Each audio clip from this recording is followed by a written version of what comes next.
Top quality और consistent performance के लिए सिर्फ सिल्वर पंप्स। टॉप क्वालिटी और कंसिस्टेंट परफॉर्मेंस के लिए सिर्फ सिल्वर पंप्स, नाम याद रखना। धुळे जिल्ह्यामध्ये मे महिन्याच्या अखेरीस जो पाऊस झाला त्यानंतर मुसळधार असा पाऊस झालेला नाही। त्यामुळे आताच्या क्षणाला धुळे जिल्ह्यातील जलसाठ्यांमध्ये अद्यापही वाढ झालेली नाही। धुळे जिल्ह्याचा जर विचार केला तर धुळे जिल्ह्यामध्ये जे काही 12 मध्यम प्रकल्प आहेत आणि 45 लघु प्रकल्प आहेत। या मध्यम प्रकल्पामध्ये सद्यस्थितीमध्ये 42% तर लघु प्रकल्पांमध्ये अवघा 24% जलसाठा शिल्लक आहे। अद्यापही धुळे जिल्ह्याला मोठ्या पावसाची अपेक्षा आहे।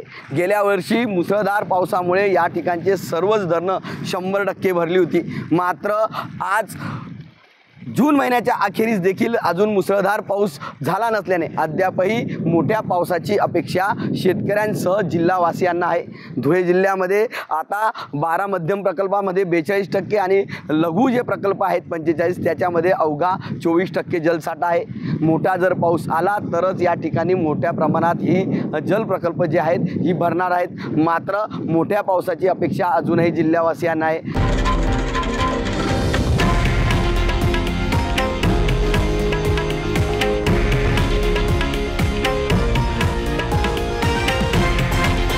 हे आहे देशातील नंबर 1 न्यूज नेटवर्क आणि आपण पाहत आहात TV9 मराठी, एकमेव।